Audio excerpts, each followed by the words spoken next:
Oh, yeah, topic.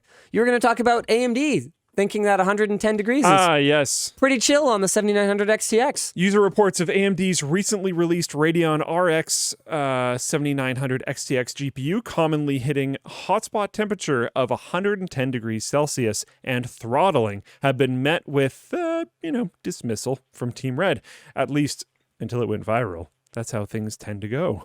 The first user that we know of to bring this up attempted to get an RMA from AMD, first posted their problems 11 days ago, but on the 26th, AMD claimed that 110 degrees was in spec for RDNA 3 GPUs. And the made by AMD cards, such as the one we reviewed, can safely operate at that temperature, a temperature high enough to boil water and probably cook things on. More specifically, they said it is the normal junction temperature. In the reviewer's guide given to press, AMD had a special note on GPU temperature, specifically mentioning that the card aggressively boosts until reaching the junction temperature on any of its sensors, but that the product will operate below this temperature under normal workloads. Anthony notes that this is normal for AMD cards and would be unremarkable, we did not remark on it, if it only hit 110 rarely. Okay, I get what he's saying. If it very rarely happened, it wouldn't be remarkable. Got it. Since the original complaint, many other users have reported thermal issues, with some taking their cards apart to inspect the thermal interface material. Ooh. That's going to be a problem. In many cases, it seems the flatness of the cooler may be part of the problem, with obvious contact points and no contact voids visible. That's not good. One user went so far as to attempt to return the card to AMD, but was denied because they had already opened the box. Okay, so it wasn't even taking the card apart, it was just opening the box. In AMD's defense, this seems to be their distributor Digital River's policy and not theirs. I can tell you right now, a distributor's policy is based on the policy upstream. Yeah. That's like how that works. Yeah, that's not much defense. If the policy upstream is, take it back, we'll deal with it, then the distributor is more than happy to not have to have someone yell at them on the phone. Yeah, that's not a defense. AMD's been having a hard time with the 7900 series so far, particularly in respect to power and thermals, which they appear to have known about prior to launch. In particular, the cards released so far have locked power play tables, a popular method for overclocking Radeon GPUs, which means that overclock potential is much more limited than previous generations. This coincides with our testing, where we noted very strange power consumption figures and an apparent inability for the card to effectively throttle itself. Yeesh. Power Color Steven, a rep for one of AMD's board partners, I wonder which one, has chimed in asking everyone to send reports of high thermals to him regardless of board vendor. Cool.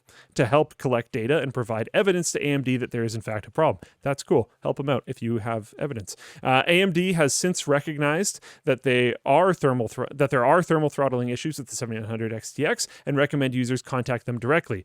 And maybe Steven, maybe do both. The user with the opened and non-refundable Radeon is now being offered that refund. But AMD still won't pay for shipping. Got him.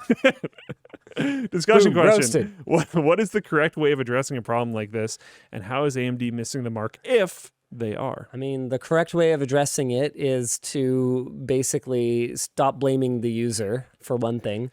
Yeah. If a card that is completely assembled and shipped to a user as a single unit and it just goes into place is seeing these kinds of temperatures, especially if they knew that this was a problem prior to launch, I just don't really understand why nobody was primed on it and why they didn't have some idea that this was going to happen. At the same time, though, at 110 degrees, I wonder if you're getting it. I mean, you're not supposed to stick your hand in your computer, but I wonder if there's safety concerns. Well, no, because that's like the junction temperature. That's not what the actual heat. So this is what I'm kind of. Oh yeah, fair enough. This is what I'm kind of getting at, though. If it's rarely, and if it's only at specific spots, if it's not overall temperature, stuff like that, and it is in spec, is this much of a problem? Well, it depends how rarely is. Yeah, it's a problem if the thermal compound is not contacting properly. That was the scary part of the article for me. Yeah. The void zones, that's a little sketch. Yeah, that's super sketch. I mean, these dies are packed so densely with transistors. Yeah, you can't just like have a spot that isn't being cooled. No, that's Or isn't being super cooled bad. properly, I should say. Air is an excellent insulator. And so if you have an air bubble above just one part of this die, even if it doesn't cause a problem immediately, there's a very good chance it could in the long term. Especially if it's not throttling itself properly, which was also noted. Yes. So, what is the correct way of addressing this problem? I mean, I would say it should be probably through their partners, since that's where the boards are going to be shipping through. There's no more built by AMD, I said ATI. There's no more built by AMD cards anymore. So the way they should be addressing it again is if partners are afraid that if they take cards back, they're not going to get compensation for them, then that's going to be reflected in their policies. So the policy needs to be that they need to support their partners. And probably offer that guy free shipping. Both AMD and NVIDIA have been guilty of not supporting partners properly, then blaming partners when there's bad customer service. And this is why when people try to like fanboy for AMD and act like they're like perfect squeaky clean, and we're like, man, like we want them to do well. Yeah, we really do. For real. We genuinely really do. Like, but you can support and not be a fanboy. That is entirely possible. yeah, exactly. You can cheer something on and not be a fanboy. And still see the challenges. Yeah. Right? Like, I made a whole video. I love Intel, right? Why I still love Intel, I think was the title of the video. That doesn't mean that they don't have a lot of problems, and that's what the video was about. And it's the same for AMD. I still love AMD. But they've got a lot of problems, right? And that's the thing. I mean, anytime there's a human element, right? It's going to be amazing. But there's going to be some amazing screw-ups, Yeah. Like, that's the magic of being human. So we just have to, and it's not wrong to recognize that. Yeah. It's fine to err as human, right? You just gotta fix it after. So yeah, they should probably cover shipping for the guy if the card is defective, right? It's wild to me that in the tech industry it has been normalized to pay for return shipping on a defective item. If you want to return something, you're paying the shipping. Like, no one's going to eat that for you. But this thing is broken? What? That's not on me. Yeah. I mean, you should be compensating me for the time it takes to put it back in a box and like drop it off for you. Yeah. No, you should be booking a courier to come at my convenience and pick it up.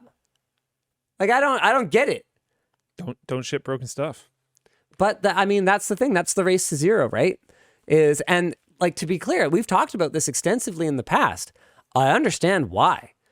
There's no margin in this industry. If they actually offered the kind of service that I think is correct, they'd go out of business. And then there would be no tech. You would not buy them until someone who has worse policies and can stay in business stays in business, and you'll buy from them, because ultimately you're still going to want a new GPU.